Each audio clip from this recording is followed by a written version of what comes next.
company policies. Number one, ang pwede nyo pong recruitin ay 18 years old and above. Okay. Paano pag 17 tapos magba-birthday na in the next 6 months? Pwede na pong recruitin yon. Pero pag 17 at malayo pa ang birthday niya, hindi pwedeng recruitin. Provided, underage prospects or distributors can be sponsored provided meron silang parental consent. Maliwanag? Yes. Merong consent from the parents. Pag wala, hindi pwedeng mag-sign up. Maliwanag ba yun? Yes. Okay, kasi yun yung mga karaniwang tanong sa ating company policy. Pangalawa, ang husband and wife should be in the same group. They can never be in a different group. For example, ang wife ang unang na-sponsor. Okay? Na-sponsor ni A. Okay? Si husband, may ka-opisina. Si B, dito siya nagpa-sponsor. Hindi pwede ito. Ang i-consider ng company, yung unang-unang sponsoring, yung unang-unang registration, which is yung wife. Maliwanag ba to? Kasi may nangyayaring ganito. Yung wife, nag-sign up sa ibang grupo. Yung husband, na-recruit ng iba. Magkahiwalay pa sila. Dahil sa AIM Global, pinaghiwalay nyo pa yung dalawang mag-asawa. Maliwanag? Yes. So, ang una namin ko-consider dito, yung first valid registration. Are we clear? Yes. Number 2, it is against the company policy to use a fictitious name or dummy name. Kunwari, Juan de la Cruz. Okay? Nag-sign up na. Member na ng AIM Global. Nag-aaway sila nung upline niya. Madaming ganyan nag-aaway. Sabi nito, ayoko na sa upline ko. Walang iya yun Okay? May isang distributor ng AIM Global, ipapasign up to under him or her using a different name. This is not allowed. Maliwanag?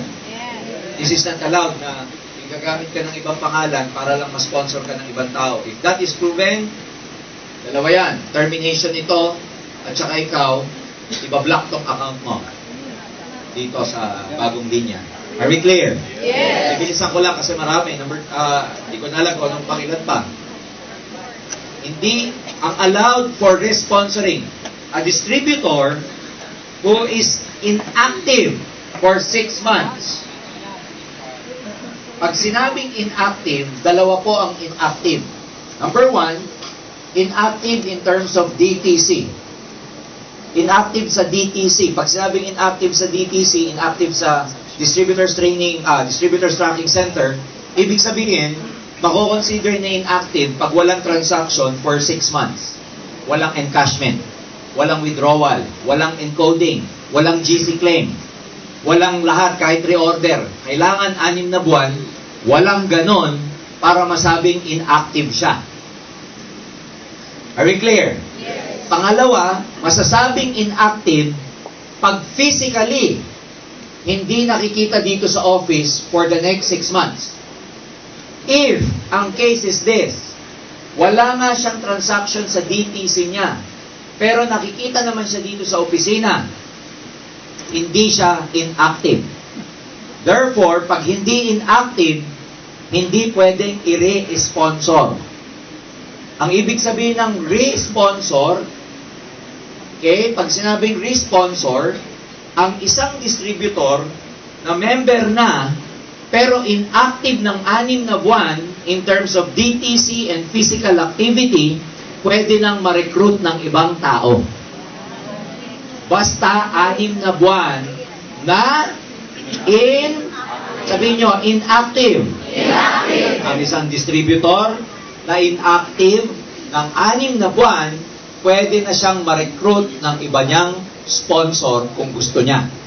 Ang provision, ito, dalawa dapat ang inactivity. Number 1, wala dapat transaction na DTC niya. Number 2, dapat hindi siya nakita dito sa loob ng 6 na buwan. Pag nakikita siya dito sa loob ng 6 na buwan, kahit inactive siya sa DTC niya, hindi siya pwedeng magpare-sponsor. Are we clear? Yes. Now, in case inactive sa DTC and physical activity, pwede na bang ma-responsor?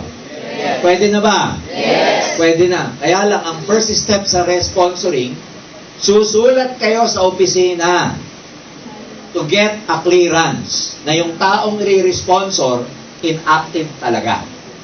Susulat dito kay Dex, ipo-forward ni Dex sa office sa Manila kay Miss Donna para lang ma-verify sa system na talagang inactive na yung taong magpapa-re-sponsor. Kasi ang mangyayari, pag cleared na siya, na inactive talaga siya, yung old account niya, ibablock na namin sa system yon kasi magkakaroon na siya ng panibagong account dahil re-sponsored distributor na siya. Are we clear? Yes. Paano pag nagpa-responsor lang na walang clearance? It is a violation of our company policy. Invalid ang re-sponsoring pag walang clearance galing sa opisina namin. Ulitin ko, invalid ang re-sponsoring pag walang clearance galing sa amin. Dapat may clearance muna sa amin na ready na, pwede nang i-re-sponsor yan kasi cleared na siya sa office. Are we clear? Yes. So kung may tanong kayo about this later, nandito lang naman ako, pwede nyo akong tanongin about this. Okay? Basta ang basic dito, ganito lang. Pwede na kayo mag-responsor ng 6 months, basta inactive. Dalawa ang inactivity. DTC inactivity and physical inactivity. If that is proven that they are inactive, they should get a clearance from the head office before they can proceed. If they are cleared, they can be responsored. Are we clear? Yes. Okay. Ano pa yung mga basic na kailangan gawin na malaman nyo? Hindi allowed ang isang distributor na dalawa ang networking company na ginagawa. Ulitin ko, seloso po kami.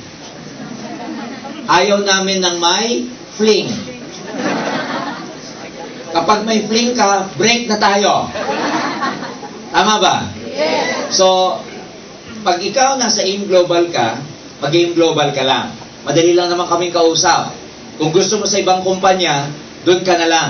Pero hindi mo pwedeng gawin pareho. Hindi ka pwedeng mangisda sa dalawang ilog. Okay?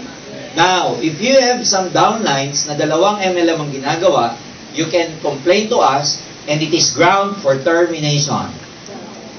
Ground for termination po pag dalawang networking ang ginagawa.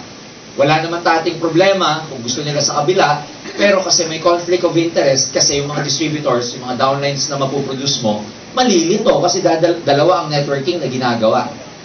So, hindi po allowed na dalawang networking or dalawang direct selling ang ginagawa. We don't care if it's different products. Kasi minsan, ang argument ng maraming distributor, sir, iba naman ang produkto dito sa kabila ko eh. Kahit na, pareho ng nature ang direct selling and networking, it's just the same banana, magkaiba lang ang produkto, it is not allowed. Why do we do this? Because we want to produce professional distributors of AIM Global. Hindi yung mga salawahan. Alam mo yung kung ayaw nating mag-produce ng mga, alam mo na, networking prostitute, ang tawag namin dyan. Ayaw namin mag-produce ng mga junkie. Junkies are people that, you know, ang dami-daming ginagawa. Hindi ka magiging successful pag marami kang ginagawa. You just need to focus. Kung gusto mo sa kabilang company, doon ka na lang. Para mag-successful ka. Pero pag dalawa, you can never become successful. Now, this is the twist. Pag ang isang distributor was terminated, pag na-terminate ang distributor, okay? Maraming dahilan bakit na-terminate ang distributor. Ang pinaka-prevalent, number 1, yun nga, nagdadalawang networking, ground for termination yan. yung lalo na ngayon, ang galing i-prove na dalawa ang ginagawa mong networking kasi makita lang sa Facebook mo na may picture ka sa ibang networking, ground na yon. Kaya huwag ka magpapapicture, ha? Baka mamaya niya, nagpapapicture kayo sa kung ano-anong networking, yari ka. So, madali nang i-prove ngayon na dalawa ang ginagawa ng distributor. Kaya we have grounds, enough reason, enough evidence to terminate our distributors. So, ano pa yung mga case na na-terminate ng distributor? Nag-underpricing. Nako, stricto po ako dyan. Pag nalaman ko na nag-underpricing ka, okay? Pag may nagsumbong kay Dex na nag-underpricing, nagbebenta ng mababang produkto, wala nang explanation, termination. Ulitin ko, ha, yung mga nagbebenta ng mababang produkto, wala nang explanation yon. It is a ground for termination. Walang first offense, walang second offense, walang third offense. Lowering ng price, underpricing, kaput. Terminated ka agad. Nakuha niyo ba? Okay. So, just in case, a terminated distributor wants to go back to AIM Global. Kasi may mga ganyan na-terminate na, tas gustong bumalik. Pag gustong bumalik, mga kaibigan, sa AIM, again, this is subject for clearance. Ulitin ko, pag may na-terminate, tapos bumalik sa AIM, subject for clearance muna yan bago makabalik. Kasi hindi lahat tinatanggap na namin pag bumabalik. Once some distributors, when they are terminated, most of them, hindi na namin binabalik, o hindi na namin pinababalik sa AIM. Why? Kasi sa paglipat nila, kung ano-anong bad mouthing ang ginawa nila sa AIM Global. Kung ano-anong paninira ang ginawa sa AIM Global nung lumipat. Kung ano-anong pagkuha ng tao na taga-AIM Global nung lumipat siya. Ngayon, nung nalaman niyang mali siya, gusto niyang bumalik. Nakuha niyo ba? Ulitin ko, seloso kami. Pagka nagkaroon ka ng iba, doon ka na lang. We don't want you anymore. Ha? Are we clear? Yes! Kasi kaya natin ginagawa to para hindi po gayahin ng maraming mga tao. Kasi can you imagine the explanation behind it? Pag ang nangyari, pag may mga lumipat na distributor sa ibang company, they've been terminated here, tapos pinabalik lang at pwede naman pala, ganun din naman pala kadaling bumalik, di lahat iisipin na mag-join na lang tayo ng iba, total mabait naman ang AIM Global, tatanggapin pa rin tayo kahit na lumipat tayo sa iba. And we don't want to produce those kind of distributors because we want to produce professional distributors in this business. Kung sa ibang kumpanya pwede yun, I dare to tell you, ang AIM Global, iba ang level ng integrity ng kumpanyang ito. Kaya ayaw na i-tolerate yung mga ganang tao. Are we clear? Yes! Kaya, I hope that everyone is aware of these policies. Kasi pag any violation, ladies and gentlemen, may subject na ano yan, may subject na kaparusahan or penalty. Ang worst na penalty sa lahat, yung tinatawag na termination or blocking of account. Number 2, maraming ganito yan. Ano yung nababiolate dito? Itong 6 months policy. Pag alam yung member na, huwag nyo na pong recruitin. Ang sinasabi nating recruit, sa labas kayo mag-recruit, huwag kayo sa loob mag-recruit. Ha? Yung word na sulutan, ayan. We have to prevent that because we are one happy family. Number 2, dapat meron kang abundance mentality. Ang laki-laki ng market, bakit ka nanggagalaiti dun sa mga member na gusto mo pang recruitin? Napakakitig ng utak ng ganong members na, you know, the market is so big, the market is so huge, why do we have to recruit those people who are already members? So, hindi na kailangan mag-recruit sa loob. Kaya, yung mga distributors na gumagawa nito, taga nyo sa bato. Hindi lumalaki grupo ng mga yan at di umayaman sa AIM Global. Yes! Kaya, dito, hanapin yung mga recruit, yung mga hindi pa members, kasi yun ang gusto natin. Are we clear? Yes! Ayan. Ano pa yung mga madalas na nababiolate? Yung, baka may tanong dito, no? Na-explainan na ng business. Okay, halimbawa, si prospect, na-explainan na ng negosyo. Sinabi niya doon sa nag-explain sa kanya, nag-commit siya. Sige, mag-join na ako sa'yo. Hintayin ko lang yung labas ng SSS loan ko. Ilan ba yung SSS? Ilan ang S? SSS. Gawin na natin 4 para sa sigurado. SSS. Biro lang. Pag na-explain na yung distributor at nag-commit na, may verbal commitment yung distributor na mag-join sa doon sa sinabihan niya. Tapos, kinuha pa to ng ibang distributor. Kasi sabi ng ibang distributor, hindi ka pa naman nagbe-member, pwede ka pa. Sabi niya, hindi, na-explain na ako nun eh. Walang kwenta yung explanation niya. Wala yun. Mas magaling sa grupo namin, dito ka na lang mag-join. Walang kwenta yung grupong yun. Na brainwash. The following week, itong si prospect, imbis na mag-pay in dun sa nag-explain sa kanya, nag-pay in dito sa bago. Now, the argument is this. Sir, ba't ganon? Hindi pa naman ito nagpe-pay in, di pwede ko pang recruitin. Yun nga eh. Nagkaroon ng effort yung unang distributor para mag-explain, may verbal commitment, therefore, it is enough para masabi na itong taong to, ang dapat na legitimate sponsor niya, yung unang nag-explain sa kanya. Maliwanag ba? Yes! Much worse, pag itong taong to, nag-sign up ng application form, kahit hindi validated ng office yung application form, basta nag-sign up siya, after na ma-explain na ng marketing plan, we consider the application form a valid commitment by the prospect that he or she will sign up to the person who explained to him or her the marketing plan. Yes. Are we clear? Yes. So, pag nag-sign up ng application form yung prospect, after ma-explain ng AIM Global, valid application form po iyon. Now, baka ang gawin ng iba ganito. Ganun pala ha. Yung application form pala, commitment na ha. Gagawin, bibili ng isang pad na application form yan. At walang gawin kundi mamigay sa buong barangay. Sign up kayo, sign up! Sign up! Para sa akin na kayong lahat. Bawal din yon. Ikaw ang mateterminate pag ginawa mo yon. Kasi, ang dapat, magsasign up lang ho ng application form after the explanation. Magsasign up lang ng application form pag gusto.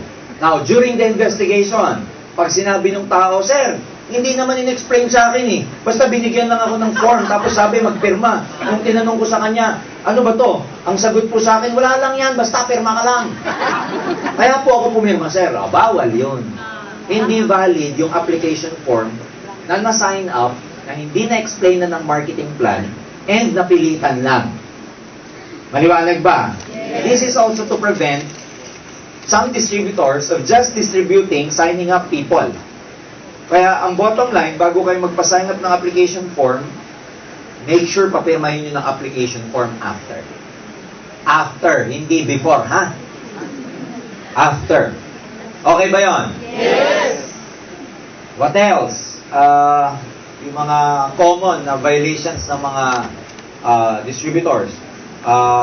Well, may validation po, no? May enough or valid grounds for suspension or any other offense na ibig sabihin, hindi man kapurusahan, merong mga appropriate disciplinary action sa isang distributor na ang ginagawa niya, naninira siya ng kapwa distributor niya. Ulitin ko, may appropriate disciplinary action ang isang distributor na naninira ng kapwa distributor niya. It is not allowed. We don't want this because we want to become professionals.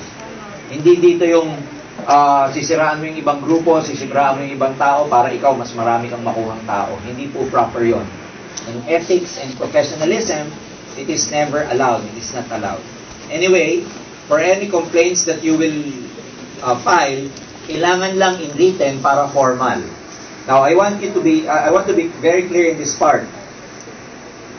Pag nagsulat na kayo sa office, nasa black and white na yung form, halimbawa, you would like to complain this and that, blah, blah, blah. Pag nakarating na po sa amin yung black and white, hindi nyo na po pwedeng mapigilan yung process. Rolling na po yun. Kaya sa level namin, ganito. hanggat maaari na pwede nyong ayusin na kayo-kayo, ayusin nyo. Kasi pag hindi nyo naayos at nag-file kayo sa opisina, roll na po ang kaso. Ipoprocess at ipoprocess na po namin yan. Kasi being the company, we are obliged to react to whatever complaints that will be filed against other distributors. So, kaya ang suggestion ko, pag may mga, meron kayong cross-line na i-complain ninyo, pinakamagandang avenue pa rin yung magkaroon kayo ng dialogue.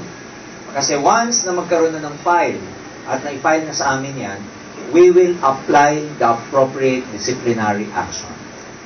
We will apply the appropriate company policies. So, why do we have to be strict with this? Kasi, pag hindi po tayo naging stricto, in the long run, sa dami ng mga taga-AIM Global, this will actually weaken us instead of strengthening our position.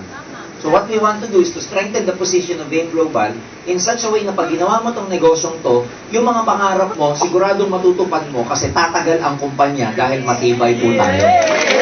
Gusto nyo ba tumibay ang AIM Global? Mas maganda yung environment na pag tinanong magkano ang C24/7, tayong lahat, ang benta natin, 1-2. Hindi yung maririnig mo, may nagbebenta ng C24/7, 600. Yes. Ang sarap itulak sa building ng mga yan. Galing dun sa penthouse, tas itulak. Diba? Mas maganda yung pagka may prospect ka na nakilala, sasabihin mo na, member ka na ba? Kaninong grupo ka? Pag sinabi, kay ganitong grupo ako, maganda yung grupong yan. Tumuloy ka lang, okay yan. Basta dito, sama-sama tayo. Hindi importante magka-member tayo or magka-grupo tayo. Ang importante, nasa isang AIM Global tayo. Hindi yung pag may narinig kang may prospect, member ng ibang grupo, walang kwenta dyan. Alam mo, yung mga grupong yan, ako walang ginawa kundi mga manunulot yung mga grupong yan. Sisiraan mo yung grupong yon para lang ma-highlight na ikaw yung magaling. Huwag ganon. Di ba, mas maganda yung environment na kahit hindi tayo magkakagrupo, magkakasama tayo, hindi tayo nagkakasiraan, lahat tayo nagtutulong-tulong. Kasi ang tunay na kalaban natin, hindi nandito. Ang tunay na kalaban, nasa labas. Pag taga-AIM Global, kahit hindi mo kagrupo, kakampi mo at kapamilya mo yan, kahit anong mangyari. Tama ba yun? I'm sure meron dito. Can you imagine this? We understand na maraming mga distributors ng AIM Global. Can you imagine this na sila, i-give up nila yung work nila para mag-AIM? Some of them, ang layo ng uuwian, magsasakripisyo, hindi pa kumakain, and everything. Some of them, they do their best para ma-build ang network. Tapos may mga mangilan-ngilan na nag-violate ng company policy natin, napaka-unfair dun sa mga taong tama ang kanilang ginagawa sa pag-build ng grupo nila. Sa position ng company, para sa amin, yung one bad apple, kesa makontaminate yung buong basket ng apple, we get rid of the rotten apple. Nakuha nyo ba? Yes. Kasi pag ang bulok na isama sa magaganda, pati yung maganda, mabubulok na.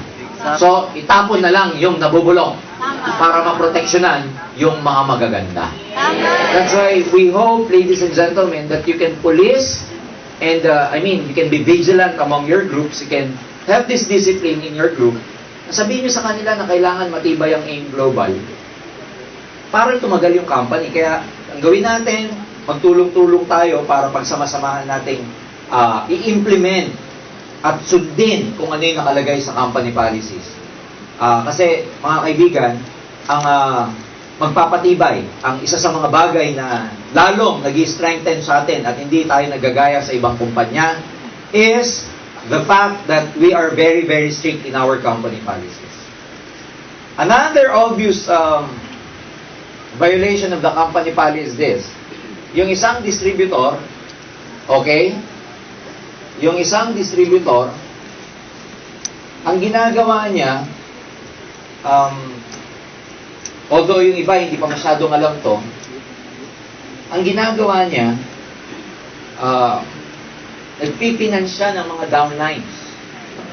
Nagpipinance in terms of siya yung naglalabas ng pera para sa distributors niya. Tapos kung ano ng pangalan ang ginagamit, ang tawag namin dyan, fictitious name or non-existing names para lang ma-perfect niya yung structure niya. Okay? Ang tawag dito, front loading. Sa Tagalog, kamada. Hindi rin namin ina-allow ito. Okay? Ang gusto namin pagbibuild ng tao, yung nag-OPP ka, tapos pinapasign up mo. Hindi yung maglalabas ka ng pera para i-finance yung mga tao, tapos, kahit hindi sila mag-active, basta gagamitin lang yung pangalan para maisalpak sa grupo mo, hindi rin po allowed yun. We have a system in our IT right now, dinidevelop namin ang IT ngayon, na nabibilang na ang mga araw ng mga lumalaro ng marketing plan natin. Yes. Your days are numbered. Yes. I'm telling you, your days are numbered. Very good. Kasi, maraming mga gumagawa ganito. Dahil hindi sila satisfied sa 7 heads natin na maximum, gumagawa ng iba't ibang pangalan para ma-maximize nila yung marketing plan natin. I'm sorry to tell you, but this is not allowed. So, yan ang kaya mapapansin nyo, we are getting more strict in terms of processing your BDO, in terms of processing yung mga pertinent documents na kailangan yung ipasa sa amin. Kasi may mga distributors na pinipeke nila yung mga ID para lang maging member ng AIM Global. Mga sindikato. So, anyway, may mga leaders na naiintindihan itong sinasabi ko. So, they should stop and we will never tolerate this. Ngayon pa na magkakaroon ng sariling building ang AIM Global dito sa Cebu. Kaya, yung mga bago, gusto namin maintindihan ninyo na kami po dito sa AIM Global, hindi lang kami networkers, hindi lang kami recruit ng recruit, hindi kami katulad ng ibang mga kumpanya na, walang ginawa kundi ang iniisip kumita.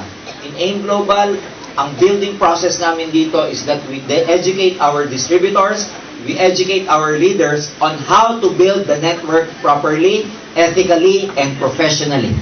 Kaya ang AIM Global, professional po ang mga networkers dito. May mga mangilan-ngilan who violates, but they do not represent the totality or entirety of our company.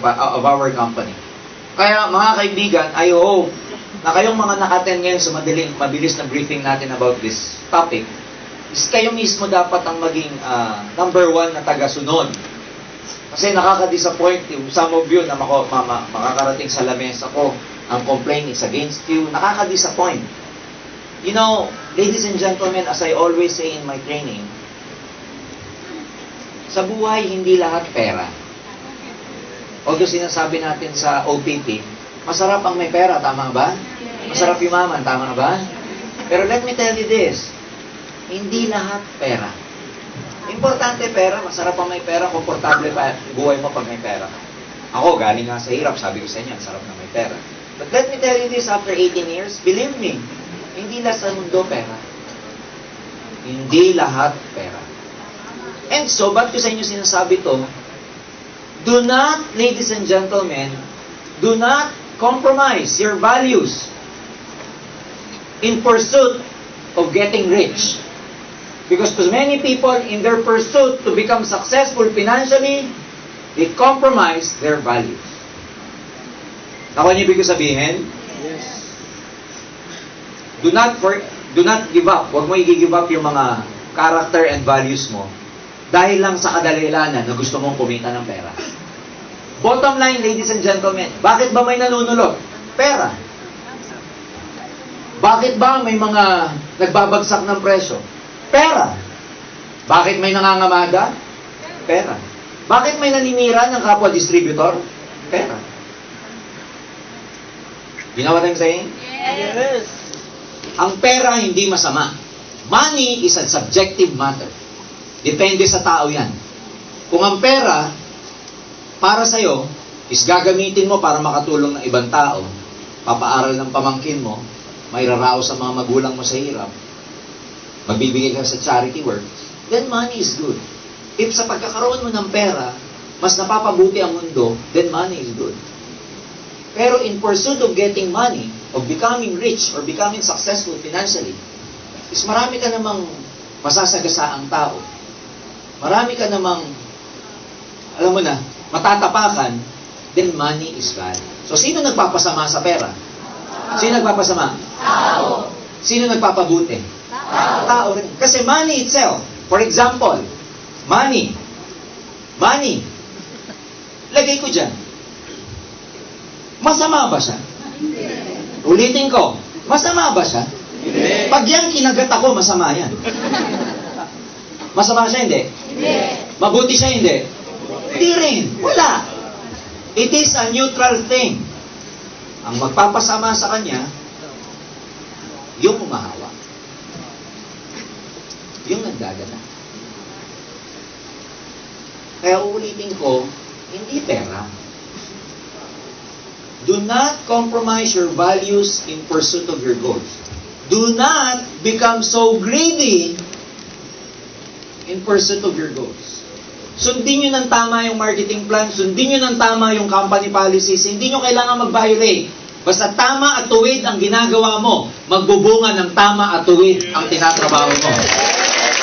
Ang dami ko sasabihin ko, leaders. Isang beses ko lang sasabihin, walang mabuting bunga ang masamang gawain. Ulitin ko, walang mabuting bunga ang masamang gawain. In the same way, na walang masamang bunga ang mabuting gawain. Basta ang ginagawa mo maganda, mabuti. Ano tubo mo? Ano bunga mo? Hindi naman pwedeng tama ginagawa mo tapos pangit ang pipinasin mong butas. No? So do not become too greedy, ladies and gentlemen, dahil one day, hindi pera. And you will be amazed sa testimony ko, guys. Hindi pera magpapaligaya sa inyo. Hindi. Sino dito yung mga nakabili ng kotse? Nung bumili kayo ng kotse, anong feelings nyo? Diba nung gabi, ilang araw, di kayo makatulog? Tama ba? After 1 month, ganun pa rin ba yung pakiramdam nyo? Hindi na. Sino dito yung nakabili ng bahay na magaganda? Diba, isang buwan, isang araw, isang linggo, ang saya mo. After 6 months, ganun pa rin ba yung nararamdaman mo? Sino dito yung kumita ng 1 milyon? Pag may nakita kang 1 milyon, ito dito kayo ma-amaze. Pag makakita ka ng 1 milyon at kumita ka na nasa bangko mo na yung 1 milyon, ang mararamdaman mo ay, ganun lang pala. Siguro pag 2 bilyon na to, grabe. Alam mo, pag nasa 2 milyon ka na, ay, ganun lang pala. It will never make you happy. Yung dinadrive mo yung kotse mo, hindi happiness ang tawag doon. Ang tawag po doon, flash of pleasure lang yun. Kasi nawawala. Yung magkaroon ka ng bahay, it's just a flash of pleasure. Yung magkaroon ka ng kung ano-anong material na bagay, flash of pleasure. Bumili ako ng iPhone 6 sa Dubai. Kalalabas lang. Nung nasa akin na, wala na. Flash of pleasure. Ang tunay na magpapaligaya sa'yo, alam mo kung ano? Ang tunay na ilan ba sa inyo dito, ilang tao dito, kailan kayo tumawa nung nagka-cramps na yung tiyan mo sa kakatawa? Kailan yung huling naramdaman yun? Sige nga. Sige nga. Naalala nyo yun? Yung tawa ka ng tawa na sa sobrang tawa yung tiyan mo nagka-cramps na. Naalala nyo yung ganon? Yun ang mga tunay na kaligayahan. Nakita nyo ba? Yung makasama mo, yung downline mo, na nagpapasalamat sa'yo, niyayakap ka dahil sa'yo nagbago ang buhay niya, yun ang tunay na kaligayahan. Ang tunay na kaligayahan, alam mo, yung nakikita yung mga tao nagbago ang buhay. Ang tunay na kaligayahan, yung alam mo, naging instrument ka for good. In one way or the other. Ang tunay na kaligayahan, yung may na-impact ang buhay, kahit grupo mo o hindi, pero nagbago buhay dahil sa'yo. Yun ang tunay na kaligayahan. So you'll be amazed. Hindi lahat pera. There is a proper way of making money. I hope one day, when you build your network, you can proudly say na ginawa mo ng tama ang pagbibuild mo ng grupo mo. Kasi wala pong kwenta yung kumita ka ng malaki, pero hindi proper ang pagbibuild mo ng grupo mo.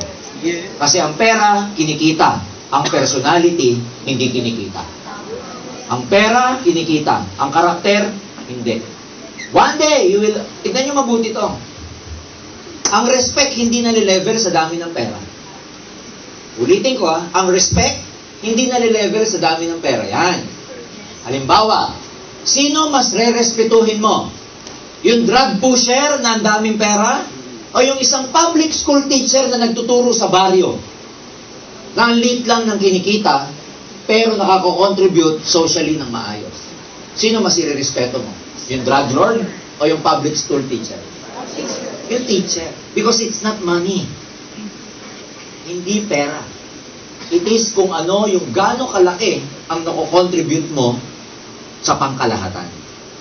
So, bakit i-relate ko sa AIM Global? Please, do this business properly because I'm telling you, one day you will be proud about yourself na lumaki ang grupo mo, kumita ka ng maganda, at proper ang values mo nung ginagawa mo yung grupo mo. Wala nang mas himigit pa sa satisfaction na alam mong ginawa mo yung grupo mo ng tama. Kaya, dun sa mga bagong nandito ngayon, kasama dapat yan sa pag-a-assess nyo ng AIM Global kung tama ba talaga tong negosyong to. Because I'm telling you right now, my topic is not just about money tonight. My topic is about values and character. My topic is about building your network properly. My topic is about company policies and procedures. And believe me, pag ito sinunod nyo, ginawa ninyo, pasasaan ba? Maganda na yung mabagal. Maganda na yung mabagal, pero palaki grupo mo. Kesa yung nagmamadali ka, alam mo sa pagmamadali, ang dami mong na-overlook. Ang AIM Global, hindi naman pabilisan eh. Hindi ito sprint. Marathon ang AIM Global. Kahit mabagal ka pa, basta tumuloy-tuloy ka lang, makakarating ka rin sa finish line. Hindi ito pabilisan. In our attempt, ladies and gentlemen, in our attempt na gusto natin maging mabilis ang pagkita, nako-compromise minsan yung values natin. Do not compromise, ladies and gentlemen. Do not, kumbaga parang ano yan eh. Huwag mong i-give up yung proper values mo because of your goals.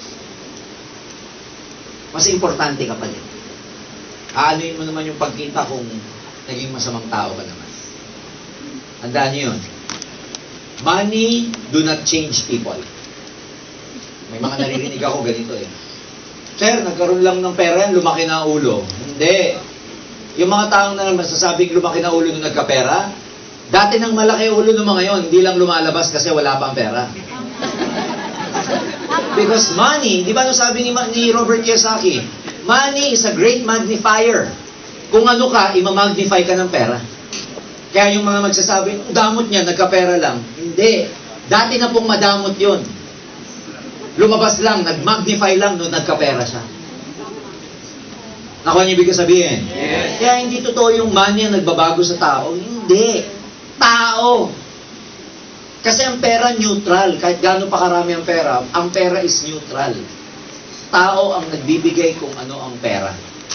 Masama ba siya o mabuti siya? Depende sa tao. And so, ayusin nyo ng tama yung pag-network ninyo. Ayusin ninyo. Kasi walang iba makikinabang pag tama ang ginagawa mo, kundi ikaw. One day, you will be very proud about yourself. Believe me. Pasasaan ba? Di ba? Sarap tawagin one day na ikaw, professional networker ka. One day, masarap yung kumikita ka na alam mo yung kinikita mo sa tamang paraan ginamit. Ang hirap nung alam mo yung kinikita mo sa masamang paraan nanggaling.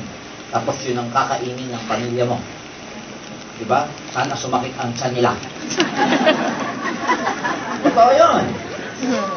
Sana sumakit ang tiyan. Paano mo ma-attempt na mapakain o kainin ang ang pinambili mo? Alam mo, meron kang sinulot. Alam mo, meron kang, siniraan. Alam mo, panunulit sa akin, pag nanakaw yan eh. Pag nanakaw yan. Kasi ari-ari ng iba. Ano ba ang definition ng pagnanakaw? Diba? Property of other people and you try to attempt and get it from other people. Pag nanakaw ang tao.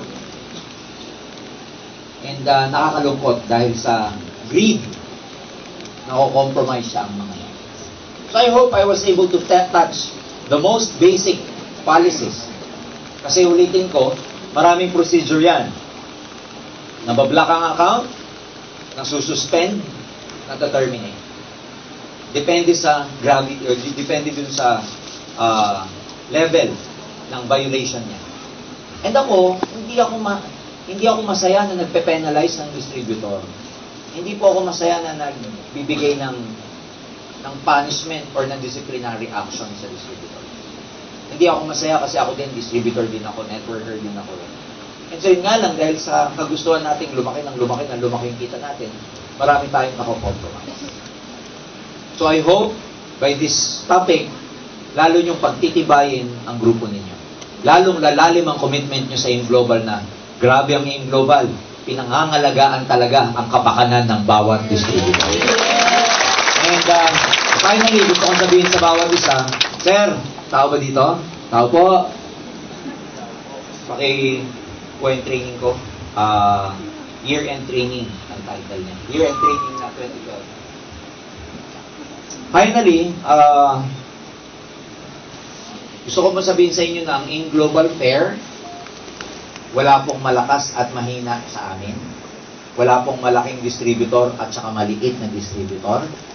Wala po sa amin, pagdating sa policy, wala po sa amin yung malalakas at mahihina. Pagdating sa policy, one policy applies to everybody. Wala pong pinipili. Kahit sino pa ang yung nag-violate, I'm sorry to tell you, ang company policy, wala po siyang emotion.